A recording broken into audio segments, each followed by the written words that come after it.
Alors, un dernier cas d'équation que je dois vous présenter dans le cadre du programme de 3e, c'est les équations qu'on appelle produits nuls.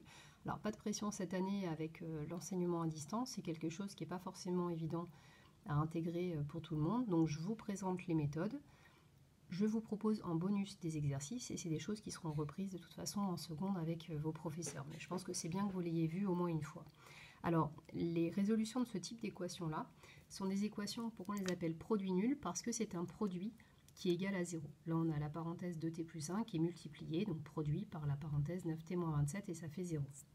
Et pour résoudre ces équations, en fait, l'idée, elle est simple, elle est basée sur cette propriété, c'est que si un produit est nul, alors au moins un de ses facteurs est nul. Et réciproquement, s'il y a un des facteurs d'un produit qui est nul, ce produit est nul. Je vous donne un exemple. En fait, si vous avez 2 fois quelque chose qui fait 0, c'est que forcément ici vous avez 0. D'accord? Et à l'inverse, si vous avez 0 fois quelque chose, ben forcément vous trouvez 0.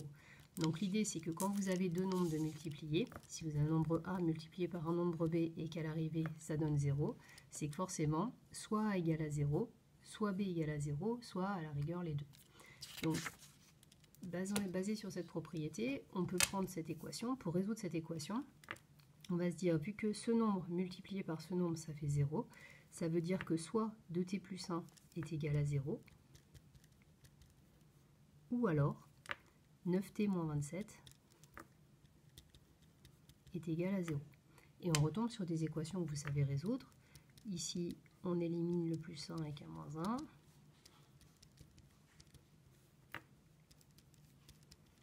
On trouve t égale moins 1 demi. Et ici, on élimine le moins 27 avec un plus 27.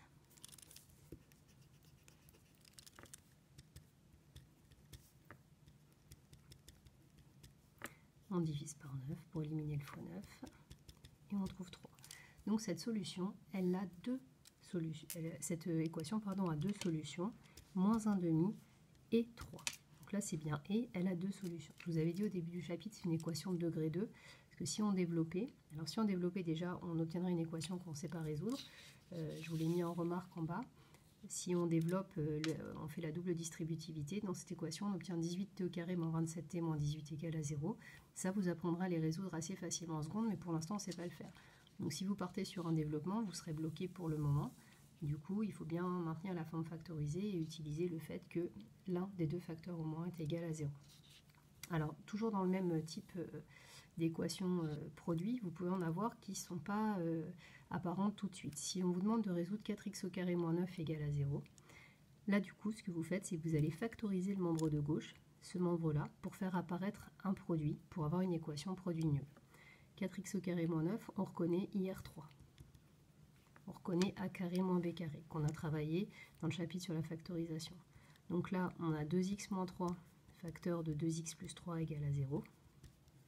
Et donc, si on a deux facteurs qui sont égaux à 0 multipliés entre eux, c'est que soit le premier est égal à 0, ou alors le deuxième facteur égal à 0. On retombe sur le même type de résolution qu'on a vu dans l'exemple 1. Le moins 3, on l'élimine avec un plus 3. Et ensuite, on divise par 2. Donc, on trouve x égale 3 demi, 1,5. Et pour la deuxième équation, on élimine le plus 3 avec un moins 3. On divise par 2. Et on trouve x égale moins 3 demi. Donc, les solutions de l'équation sont du coup 3 demi et moins 3 demi.